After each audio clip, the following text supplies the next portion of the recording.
want to encourage you to pay rapt attention as I spend some 40 minutes, hopefully here, going through this particular topic. Wired for purpose, the purpose, the power of being ready.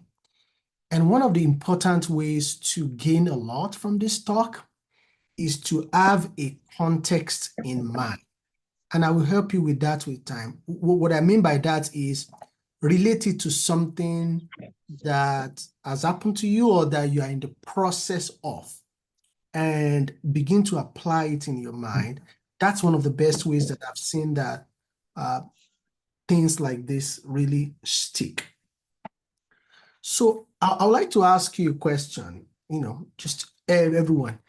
Have you come across some people that it seems as if opportunities just come their way all the time and they are always ready? I'm sure we have all come across people like that it always just looks like every opportunity comes to them and they just snag it. They're always prepared, always ready.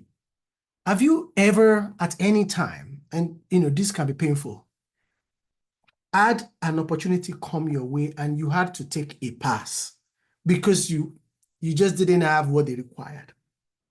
I remember during my school days at OAU, and for you all, you may remember this too, when it's 2 weeks to the exam and the timetable comes out and you're like, it's exam time, you're like, oh my God, I have not done all my preparation. And you might be wishing and hoping that you could go back in time to take your time to prepare, but that time is no longer there. Or moving forward, do you want to make sure you never miss what God has prepared for you? If you are in any of those shoes, this talk is really for you. So my goal with this talk is to give you, a practical framework that can help you more effectively and efficiently and consistently prepare for the things God has given you. You all here, you are mentors or maybe some mentees too, and you know that mentorship periods or mentorship moments can be spontaneous, like this. How can you be ready for such moments? How can you be ready for what God has for you to place you at a higher level where your influence can actually be more widespread? Will you be ready? So it is a framework that this talk is about. This framework will help you to prepare for both anticipated and unanticipated opportunities. It's also relevant for preparing for threats, because the truth of life is we not only face opportunities, we also face threats. Okay.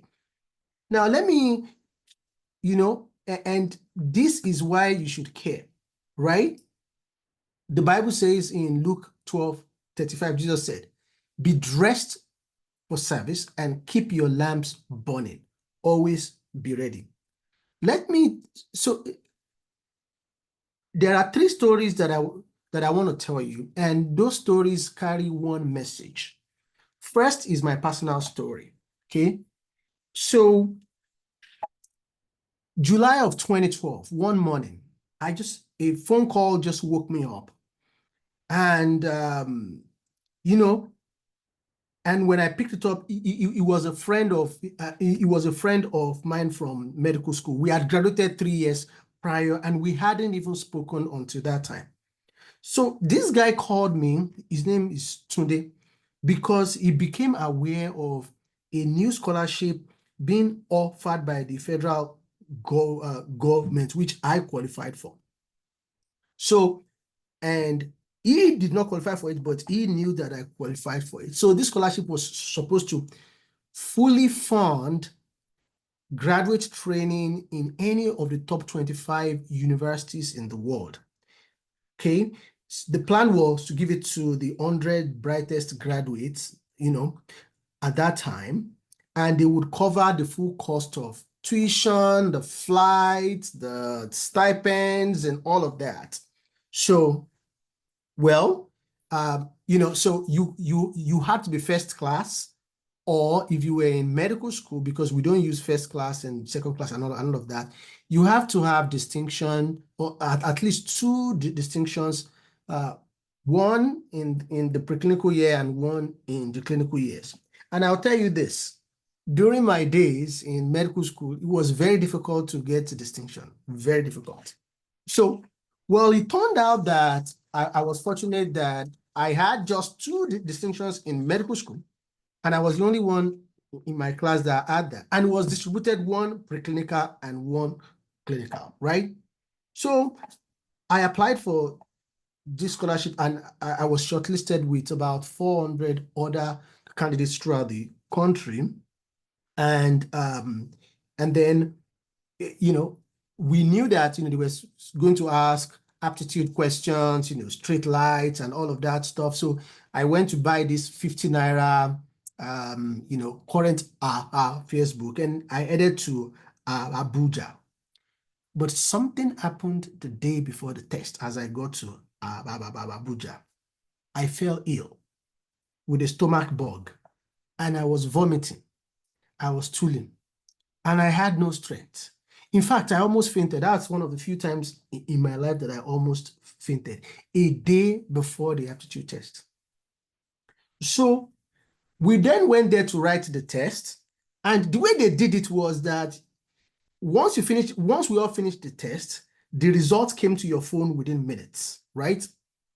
And then once we're done, people were getting their results. I was seeing 80%, 80-something% of that, and I got my score. Guess what it was? 61%. Okay. So, and this scholarship was for the top 100, and they were making sure they were going to use just merit. So I was like, oh my God, 61%, there is no way that I will make it. A couple of weeks later, I got another phone call, and this time it was from my dad. And he said, congratulations. I just saw your name in the newspaper that you've been given that scholarship. I was one of the 100 candidates that were chosen in the end. Then in the days that followed, I began to wonder how, with my 61% in the aptitude test, did I get this scholarship? So it turned out when they were doing the graduation, I mean, when they were doing the award ceremony, they told us that they decided they were not just going to use the aptitude test because they felt it would not be fair to just use that. Guess what they did? They went back to our WAEC results, okay, and assigned weights to all your grades, A1, A2, B2, all of those things that they assigned weights. They now added it to the aptitude test, and then they ranked from 1 to 100 and cut off the others.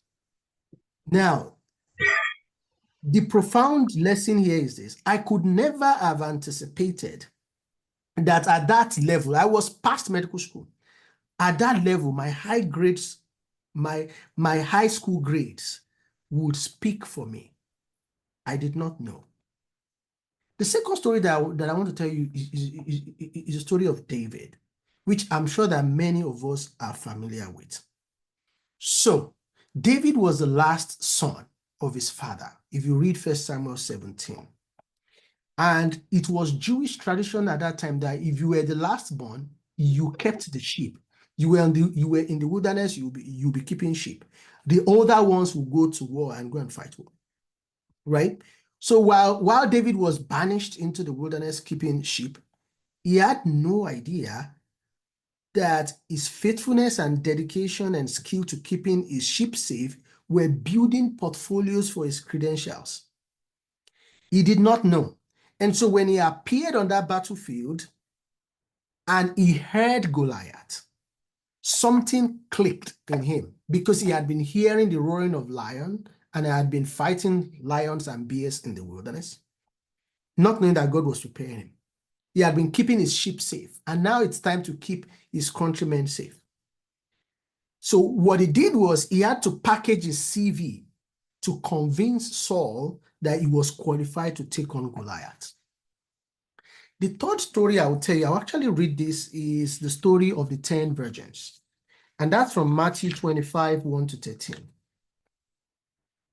Okay. I'll read it real quick.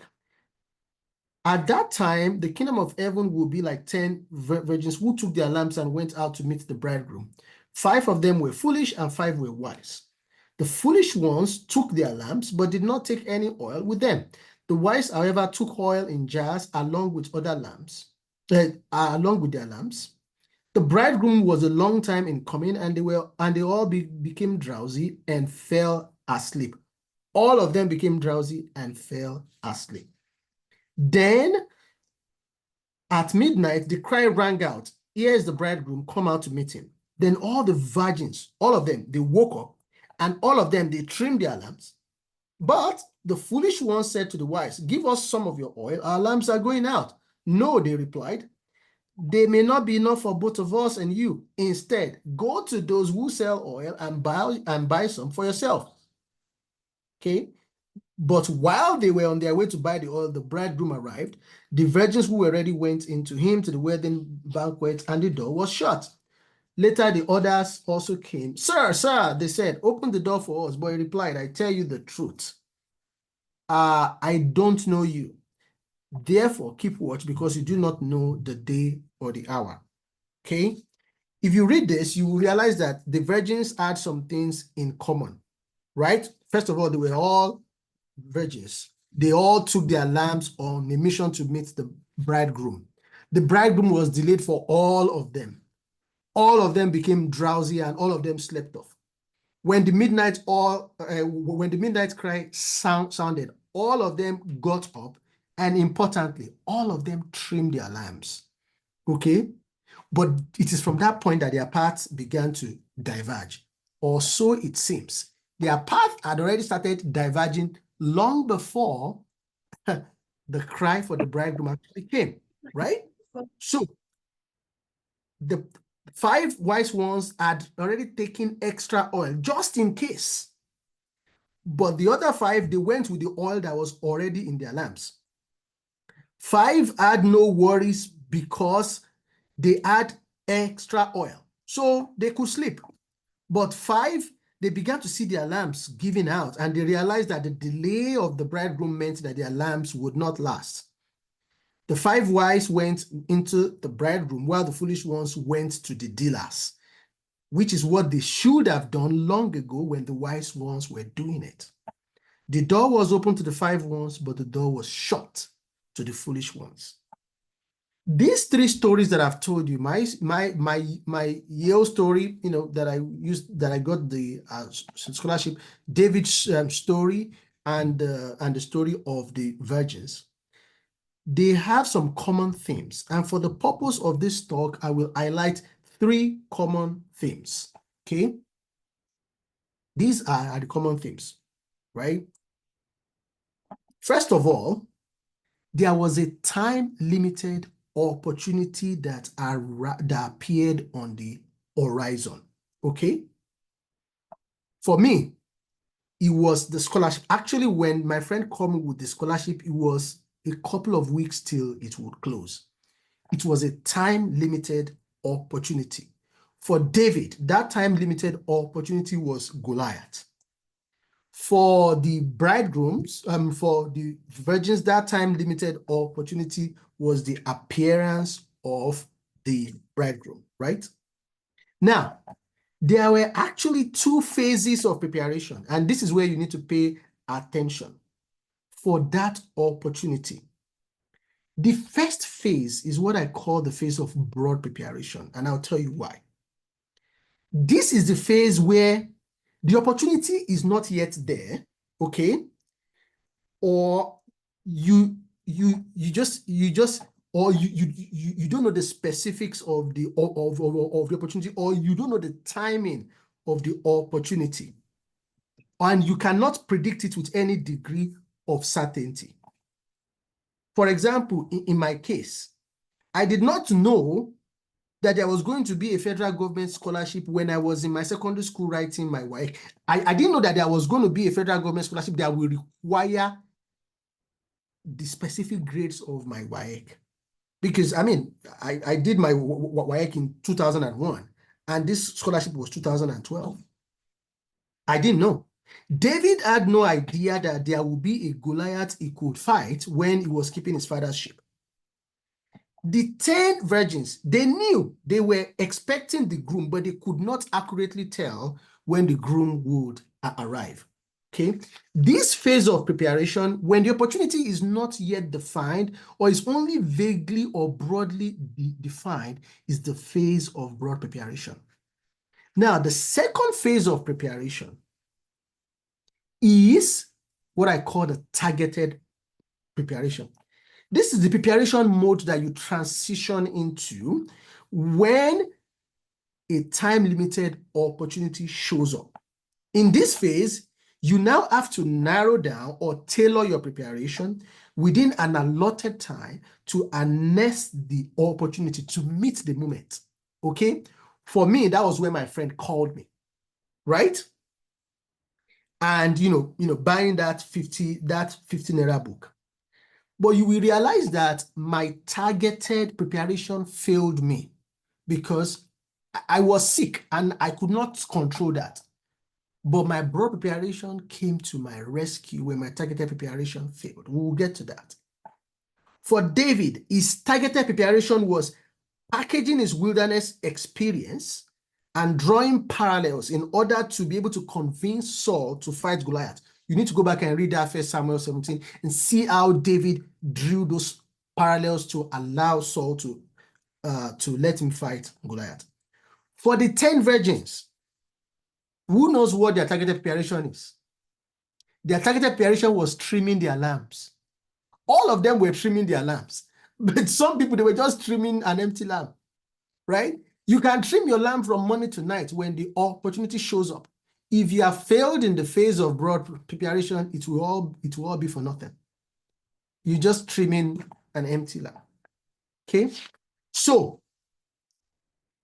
the rest of this talk is about how we can become more conscious of these two phases of preparation and how to optimize both of them and how to smoothly transition between from broad preparation to targeted preparation when an opportunity shows up.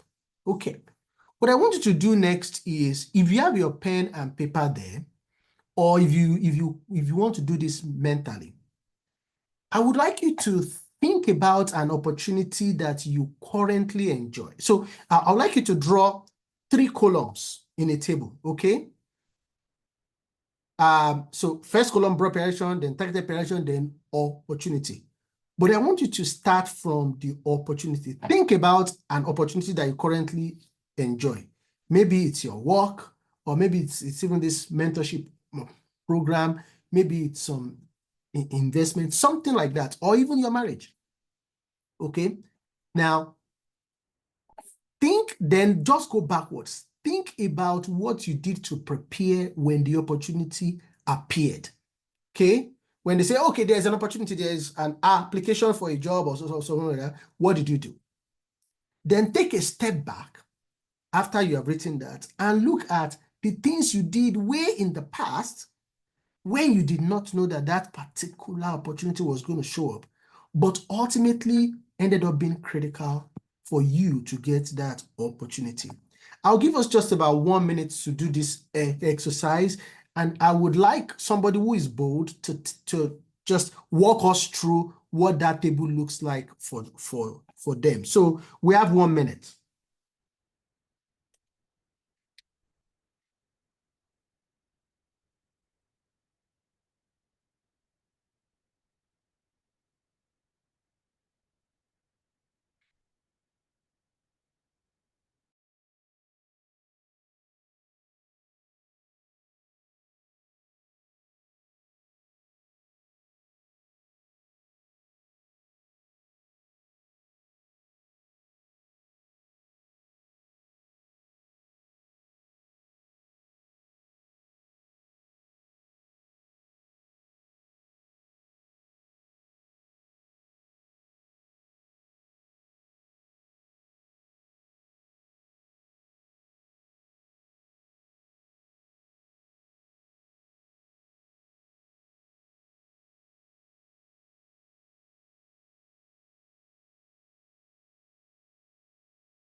Okay, very good. All right. So does somebody want to share with us what their table showed? Just briefly, under 1 minute.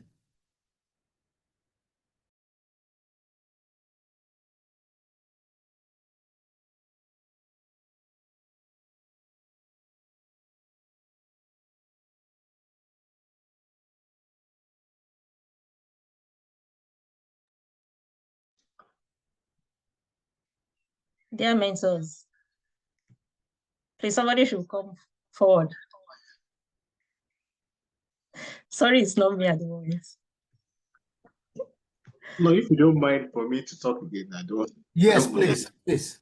I can just share briefly, because we were talking about what had happened in the past and it brought some memories to me too. Maybe I can share this. So I was the class captain in I think in SS2, and a particular man came. I was looking for someone, and well, in those days, they used to believe that I knew almost everybody, all the students.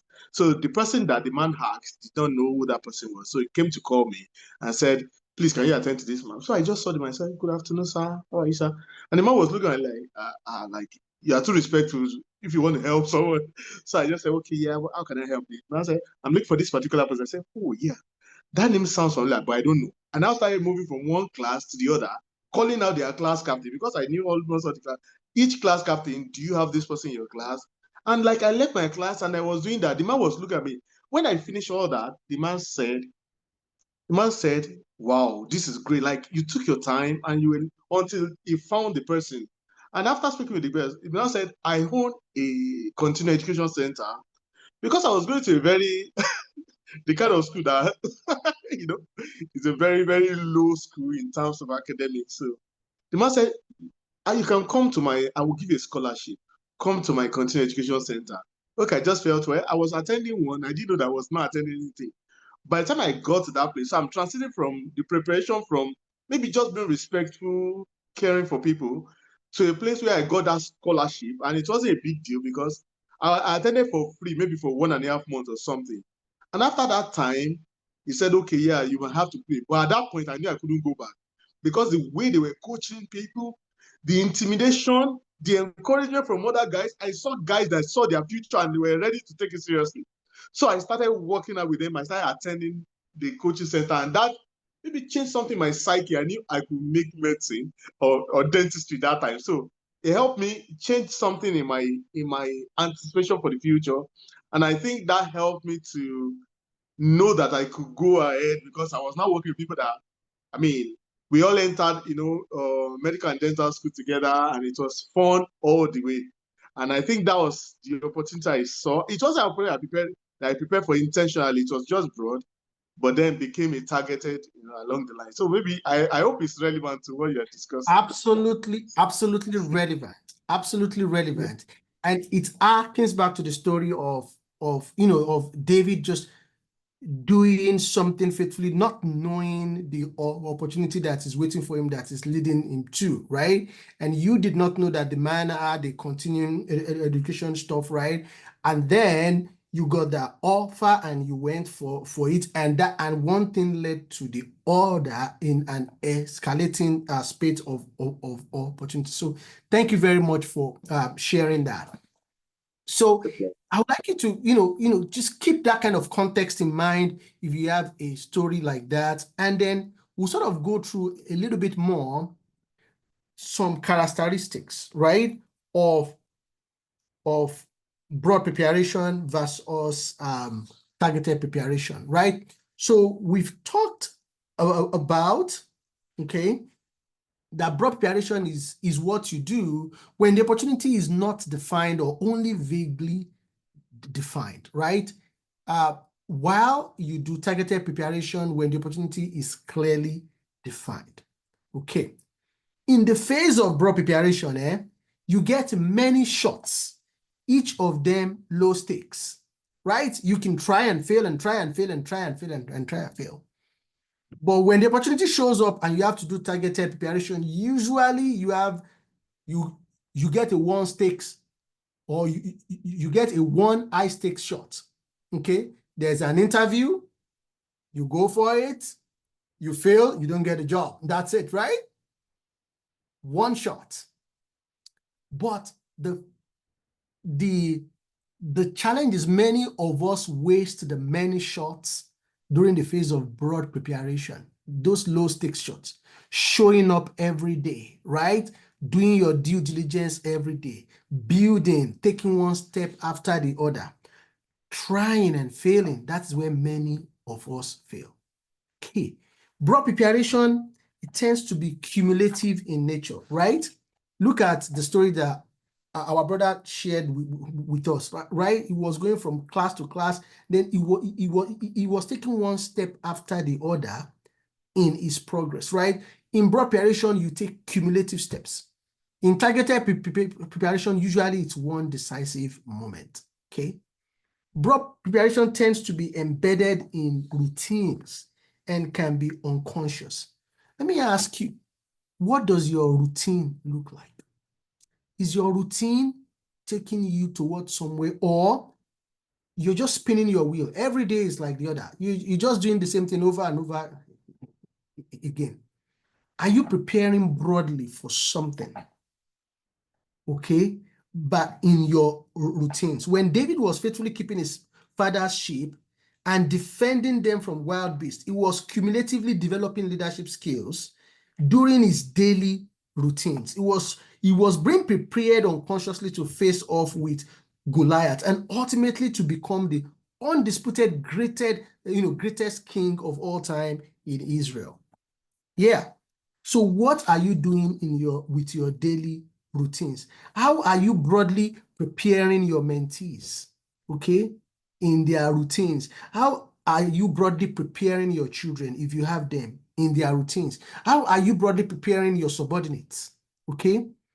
Because that's different from when the opportunity shows up, you need to go into a deliberate burst of activity, depending on what you have done in the time of broad preparation. You will see that I'm happy more on broad preparation here.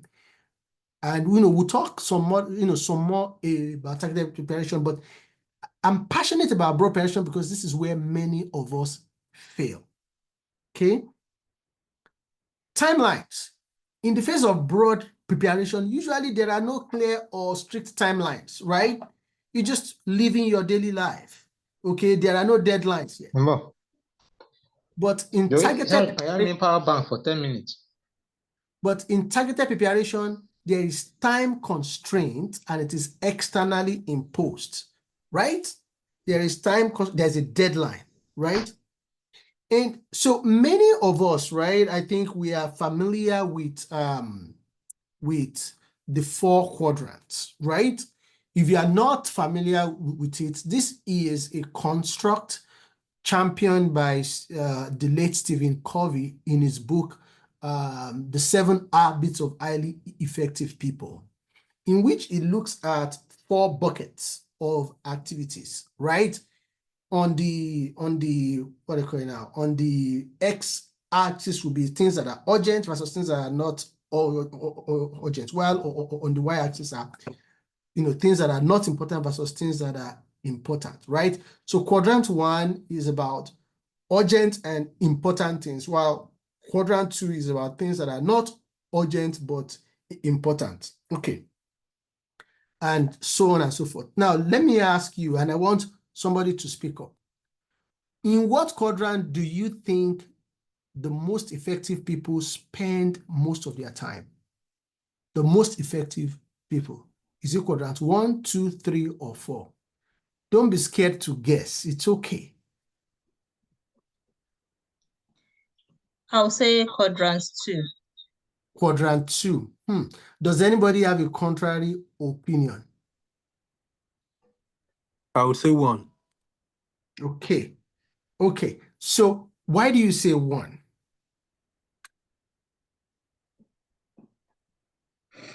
Because apparently things that are urgent and important, those are two important words. 2 words that ring a bell in my ears.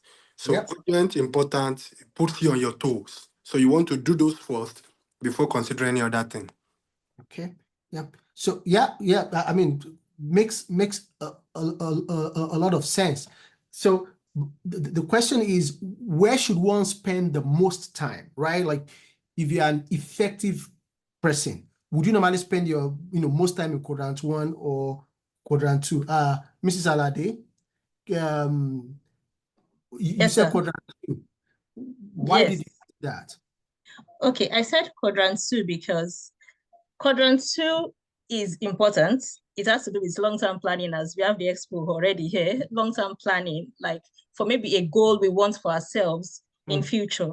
So even though it's not urgent, if we don't do it, we can still have food to eat. We can still have maybe our daily jobs. We are okay if we don't do it. So it's not urgent, but it is important because that is what will lead us to our goal in future. If we don't do it, we might miss the main big goal we have for our lives. Very good. I agree totally. And thank you, my brother, for speaking up. That was really very bold. So I have to I agree with can I call you Tofumi or no? It's okay. Please go ahead. Tofumi is fine, Okay. sir. Yeah, I have to agree. The most effective people spend most of their time in things that are important but not yet urgent. See, when you see somebody who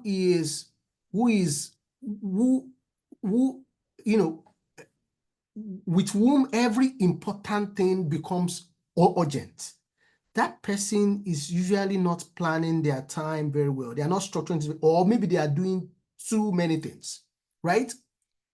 If you are seeing somebody always rushing to the airport, always rushing to the car park, always the deadlines are always falling down. Everything is things that you knew that this thing is coming up 3 months from now, but you waited till a day before. You're not scrambling. What? That means that you are not doing your broad preparation very well. And when you look at the most effective people, they plan, they do long-term plan, they prepare broadly. Okay. The other difference, okay, and I'm trying to be mindful of time here. The other difference between broad preparation and targeted preparation is, in broad preparation, the pressure is minimal or absent. So it takes personal discipline and internal motivation to put pressure on yourself to do the things that you're supposed to do. There is no deadline. There's nobody that is pushing you, but you say, I am pushing myself. But for targeted preparation, the pressure is on and desperation might take over.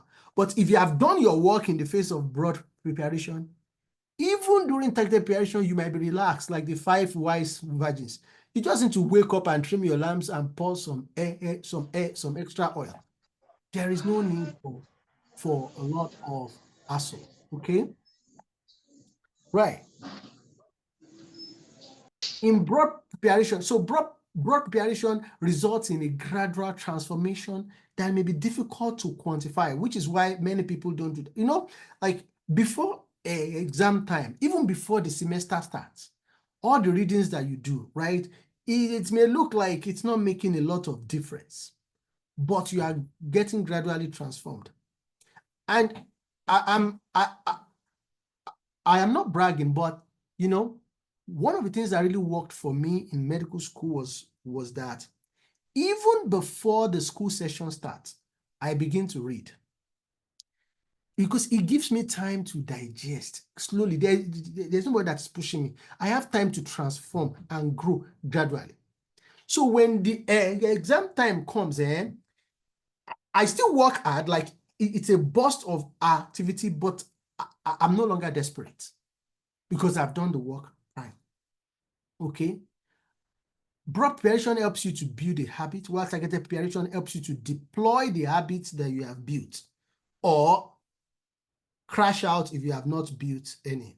I will not talk about the mechanisms of that. Broad preparation can help you see opportunities that other people cannot see. Okay, while targeted preparation helps you to be able to seize that opportunity. If you are prepared broadly in a certain way, you can recognize some opportunities and even some threats that many people will not be able to recognize. right? Let's say that you are highly trained in the business world, you have prepared yourself broadly. Some investment that some people are running from, right?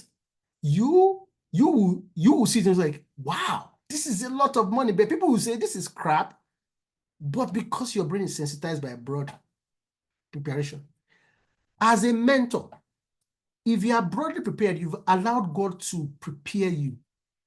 In some people that people have neglected, people say they cannot do all of that, you will see their potential because you have prepared yourself in God's presence. You know how Jesus can take people from the sideways and make them good. You prepared yourself. You can see potentials in people when all that people don't see it. Okay. Now, with broad preparation, you build from bottom up and it leads to growth. Targeted preparation is an offshoot from that base of growth. Broad preparation is beneath the surface. Many people don't see when you are broad preparing, but they only see your manifestation as the tip of the iceberg. Okay. Because we're running out of time, I will not take too much time again. But some things that I want to up on is, so for broad preparation, what are some principles and strategies? Okay. And I will harp on two things today. First, to prepare broadly effectively, make what I call opportunity expanding choices and avoid what I call opportunity limiting choices. What does this mean? Or what do this mean? Okay. So, and I would discuss this with another story of mine, right? So in graduate school at Yale, within about 1 year or so that I started, the funding from the Nigerian government began to fail. I got the scholarship all right, but then they began to delay sending money and all of those things like that, and they were delaying my tuition and all of that, and even my stipend. So the faculty at Yale, they met and they met with my supervisor too. And then when they got up from that meetings, some of the faculty that attended that meeting came to meet me and told me how my supervisor threw me under the bus, how he said he would not, that he doesn't have funding to support me, how he said that he cannot continue with me. Like, they were like, why did this guy treat you like this?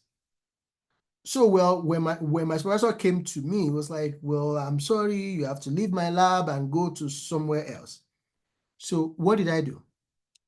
I wrote up the procedures of my work in great detail, to the point that anybody that came after me can pick it up. I printed it out in a PDF, made it neat, and I gave it to him as I was going. And he paused and looked at me, just like, our brother shared. That person that asked him to do stuff saw how he went above and beyond what he was supposed to do, right? And offered him an opportunity. So this guy paused and just said, thank you. And then I left. A couple of years later, it was this my supervisor that wrote me one of the most powerful recommendation letters for my residency, which was the next phase in my career. Now, this my supervisor is a very big name in the world of neuroscience, and I won't tell you his name. He actually wrote one of the standard textbooks that people use for neuroanatomy in the US. So when people saw his letter during my interviews for residents, were like, what did you do to get this kind of letter from this guy? But I realized that it's not even really the work that I did in his lab. It's the fact that when I was leaving, I closed the door gently. I did not begin to say, you are racist, you threw me under the bus, you are this, you are that, I just wrote up my work neatly and gave it to him.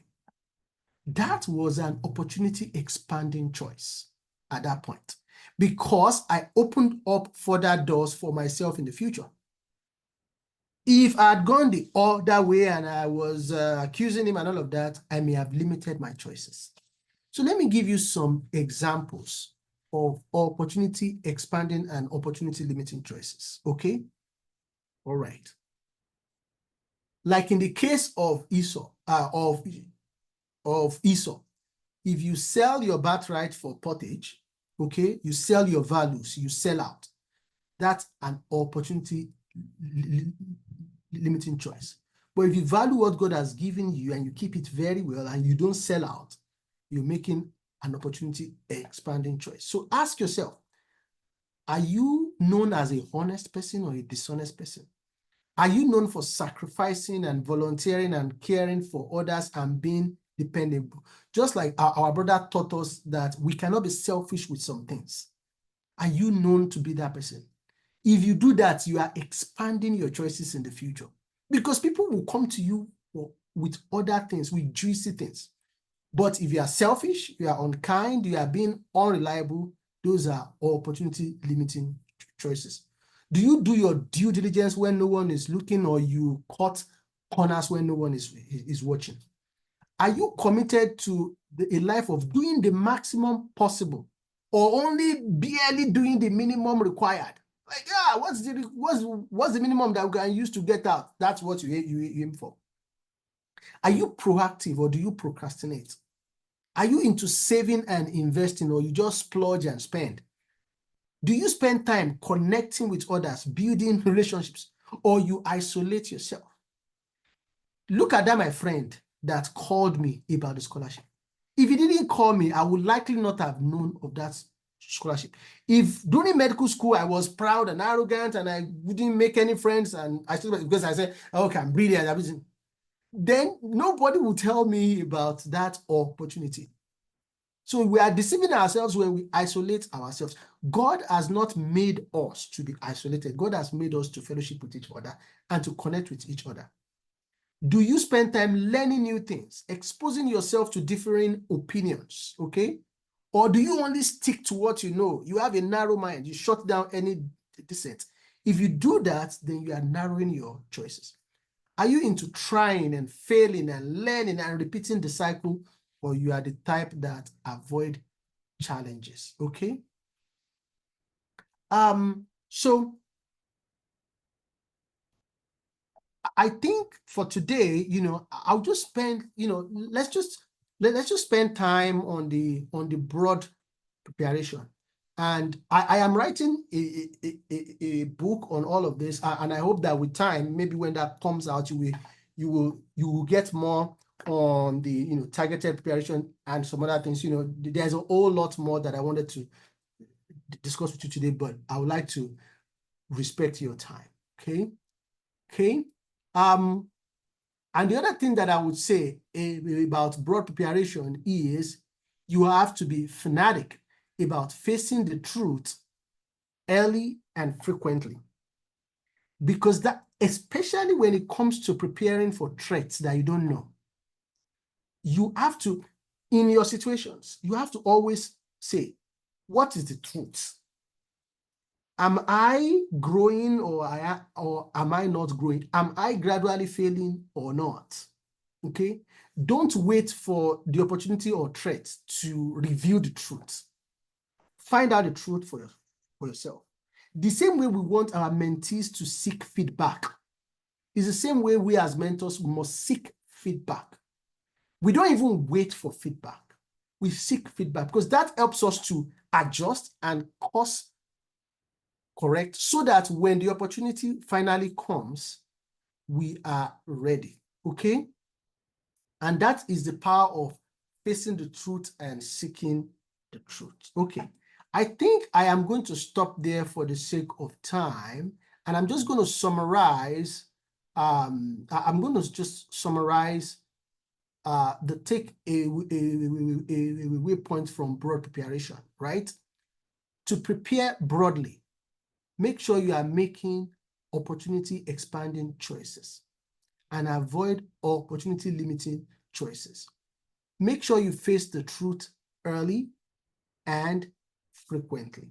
The one last thing that I would mention before I close, which I didn't mention here, is being organized is a very potent way of preparing broadly. When your life is organized, you can figure out what you are missing. You can figure out, in fact, you can begin to discover some things that God has deposited in you that you never knew. One of the most important ways that I organize my life is by documenting what God is teaching me and what I'm learning in books on my phone, in my phone notes, in an organized way. And I started doing that in 2019 when I was in some crisis. And I told myself, I will not just get out of this crisis and say, praise the Lord, I'm done. I am going to take something permanent from this crisis. This crisis, I cannot waste it. And one of the things I took from it is just to write down whatever God is telling me. That was 2019. From 2019 till now, I have been keeping detailed notes of what God is telling me.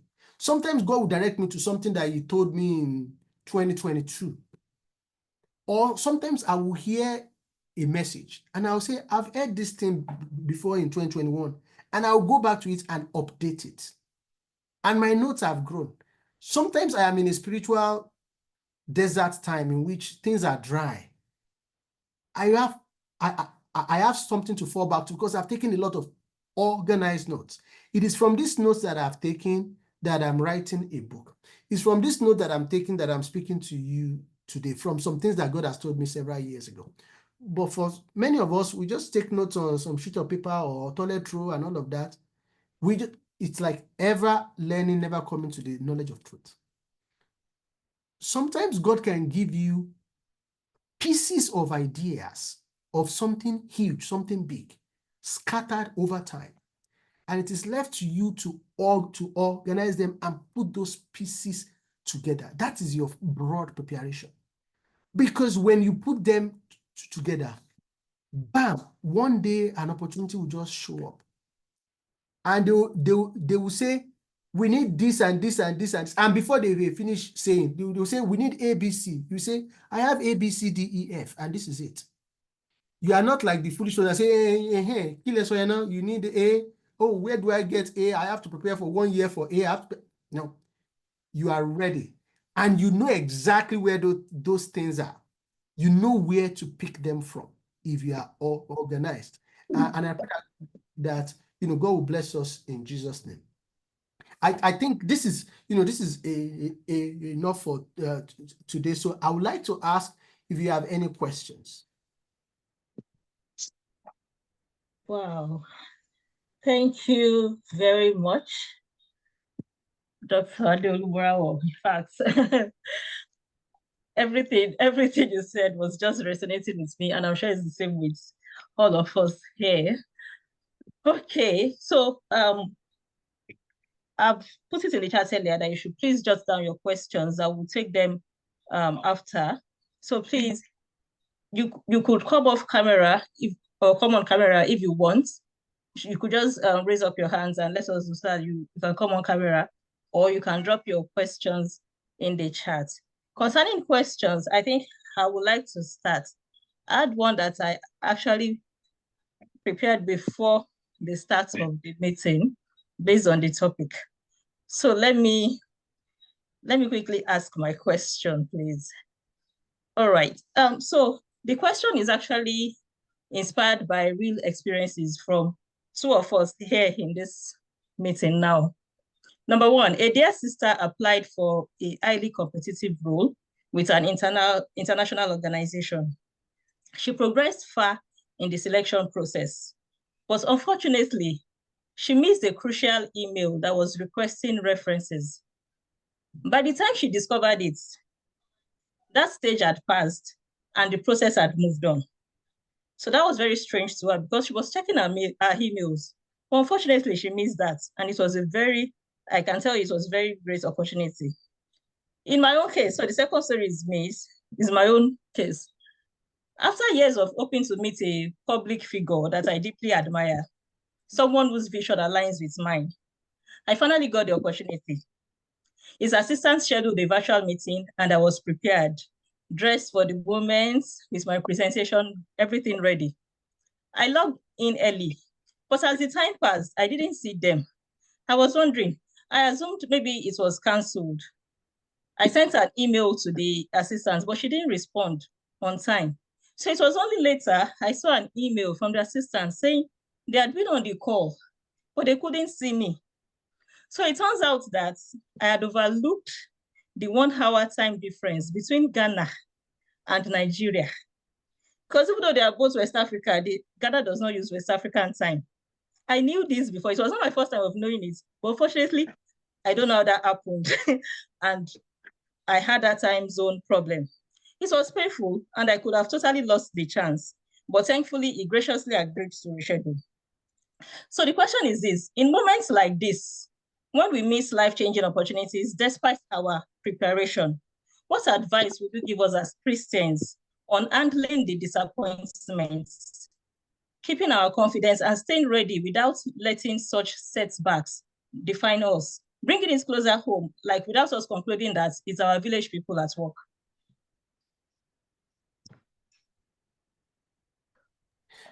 Very good question. So, and I would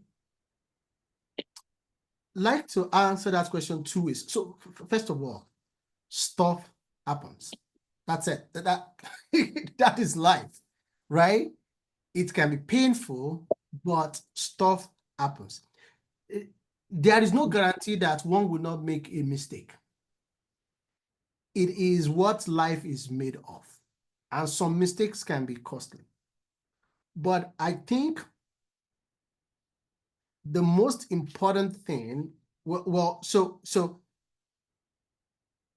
beyond the phase of the grief, and grief is normal when you miss something huge. Grief, confusion, and being flustered, right? But beyond that phase, the greater miss is if we learned nothing, if we did not change, if there was no transformation, okay? And I'll tell you how I undo these things. There's a concept that I use to undo mistakes like that. So I ask myself, what is the primary lesson? What is the secondary lesson? Perhaps what is the tertiary lesson? And what do I mean? Primary lesson for the sister that didn't check that didn't get the email would be, always check your spam emails regularly, whenever stuff like that happens, if that's something that could have prevented it. There are some things that they are just accidents, right? That there is nothing you can do to prevent it, right? In your own case, now you've learned that there is a 1 hour difference between Nigeria and Ghana. There is no way you can forget that ever. That is the primary lesson. But it takes more work to go to the secondary lesson. The secondary lesson is what are the broader lessons from this particular thing, right? And that will look different for different things, right? For example, even though, so your primary lesson may have been, okay, there can be time differences, and I need to pay attention to that, right? Okay. But you can broaden that to say, okay, what are some communication issues that I need to take care of in high stakes situation? What are some checklists that I need to have when it comes to preparing for high stakes things, right? You can say, okay, something on the checklist is there a time difference? But then you can broaden that into say, is there something else that I need as a checklist? That can lead you to now a life of just using checklists, right? Now, tertiary lessons can be something, something more existential and all of that. You get the idea. And the higher you go in that hierarchy, the more work you need to do to extract those lessons. But the wiser you get if you go through that process. Like I said, the worst thing is not to learn anything and to just say, I want yeni. Because once you say that, once you refuse to take the lessons and the feedback from an unfortunate situation, that is an opportunity limiting choice. You limit how much you can learn from that stuff. But once you say, I will learn from this thing, it's an opportunity expanding choice. You might begin to broaden the lesson broader and broader. Like now, you've shared that into to some of us. I'm sure that is helping some people now to make sure that they don't make that mistake. You have broadened the opportunity horizon for other people just by sharing it, right? And in Ecclesiastes 11, I'll just read verse 1, I think, verse 2 and verse 8 or so. No, verse 6. To just say, what else can we do with stuff like this? Okay. The Bible says, cast your bread upon the waters. After many days, you will find it. Give portions to 7, yes, to 8, for you do not know what disaster may come upon the land. Verse 6, sow your seed in the morning, and at the evening, let not your hand be idle, for you do not know which will succeed. Again, that goes into broad preparation. Whether it is this or that, or whether both will do equally well. The reason I make this point is the second thing that one should take from situations like this. If you are somebody that is solid, that you are broadly prepared, missing one opportunity does not completely take you out. It's like somebody cut a twig from a tree. It will grow another one. Please, let's get our questions ready. Just to conclude that question, basically, is to say, if you are broadly prepared, you have a broad base. You can, on top of your broad base, you can put targeted preparation. If somebody cuts off something from you, you will grow a different one. You'll be surprised that you will one day rise higher than that person that you wanted to meet. Amen. Yes. I'm telling you, this is how God does his things. You will get more opportunities because if you're also broadly prepared, not only are you prepared for opportunities, you actually attract opportunities because you have grown in that area and people will come to you for that particular thing. Okay? So it's okay to grieve, it's okay to feel bad, but don't spend too much time in that phase. Just incorporate the primary and the secondary, and even if possible, tertiary lessons. Thank you very much, sir. That was very, very helpful. I have a question. I know some people might consider themselves latecomers.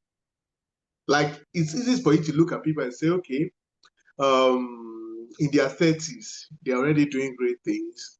Like, they've used the opportunity, they've been smart, they've broadly prepared, and all of that. You assume that just because it's happening for them at that age, like they've done the right things early.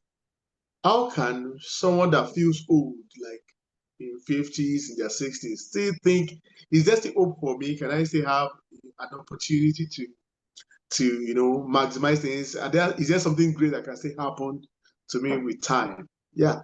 That is a great question. And, I mean, there are many ways to answer that. But one thing that I want to point out, I think, is one thing that, Dr. Ladea had already basically pointed out during the talk you gave us before we started. And that is, don't feel that what you have in your hand currently is too little. Because what many of us are, whether you are 50 or 60, many of us are still carrying seeds. Seeds are potent. They have the capacity to create things. Many times things that would outlast us. And that's one of the ways we can beat death.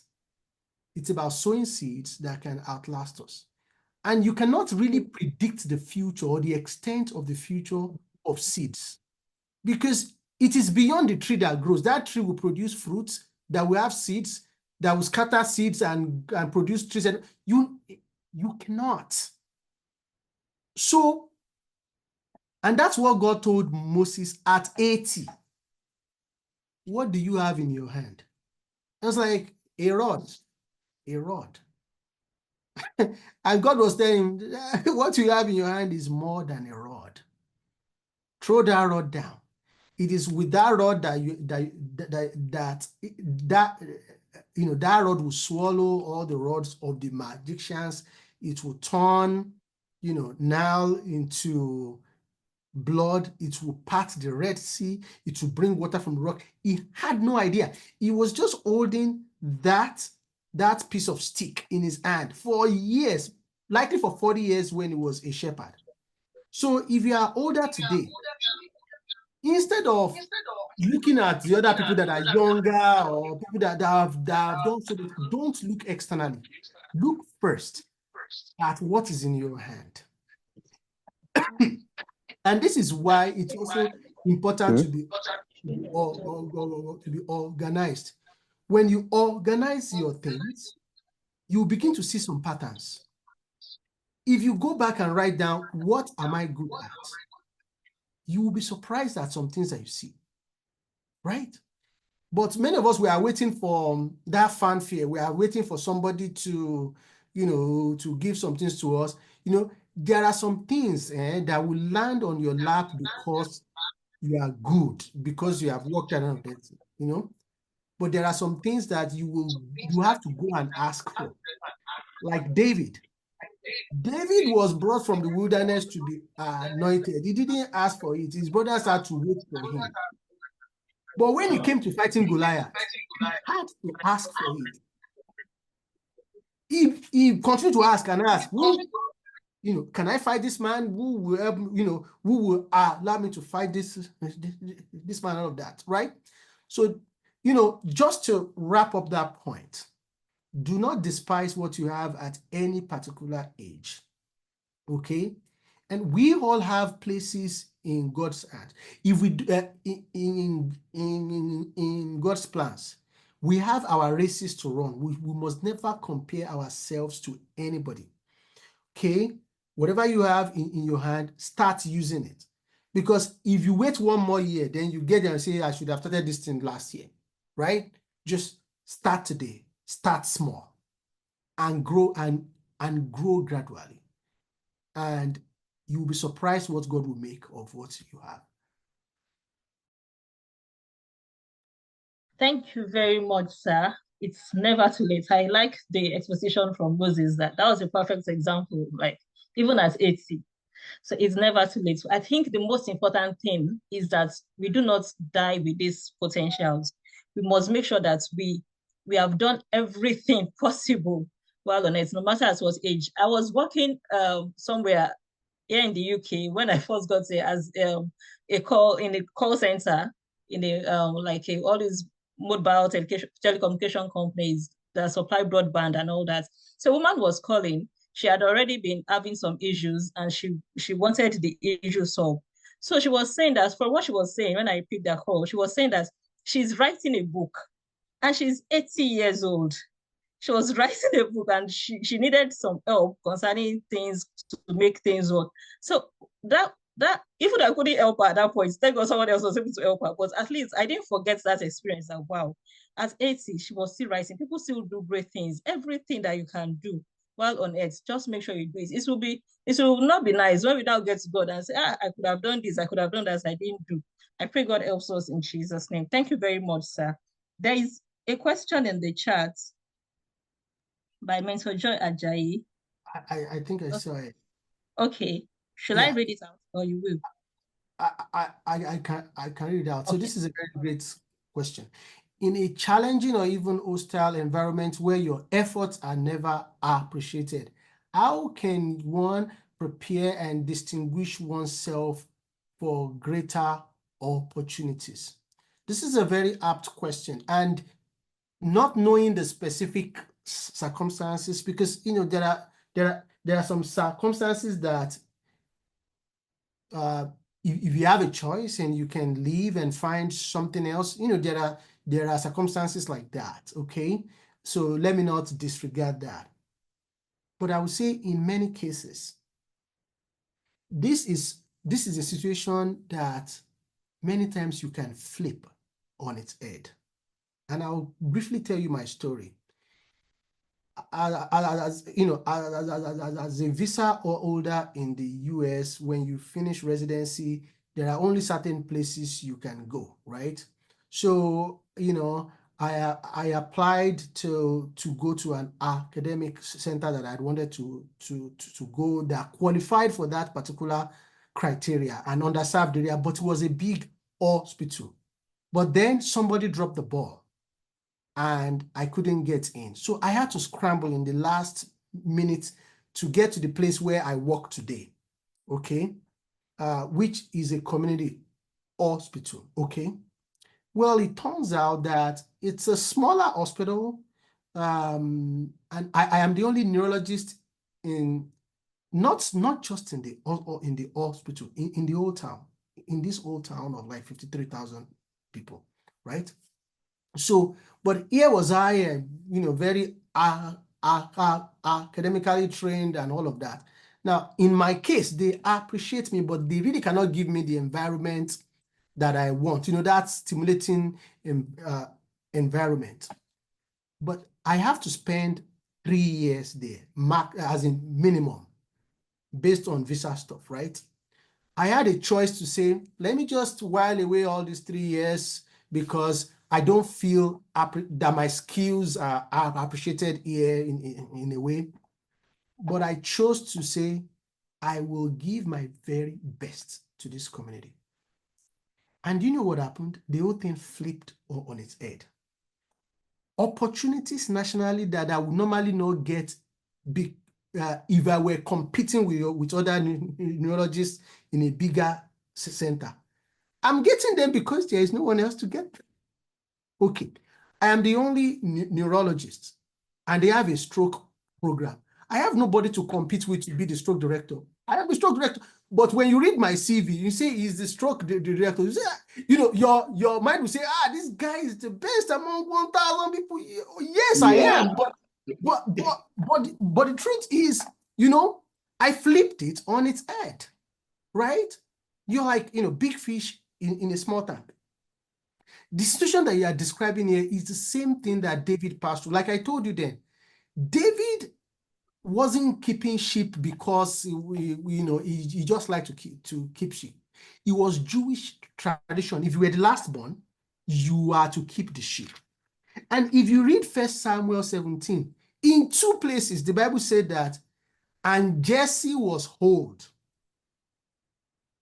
I think it's a way the Bible was saying, David can no longer have any younger brother. That is it. That's the end.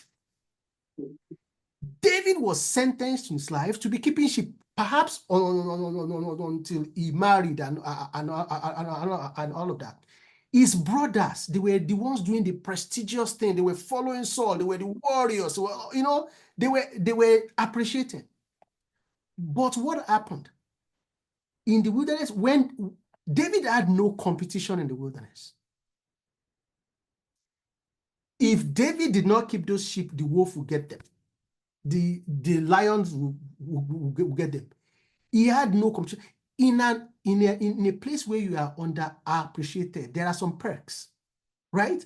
People underestimate you.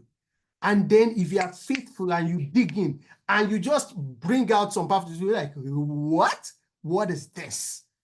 You can surprise them. That is how to flip things on their head.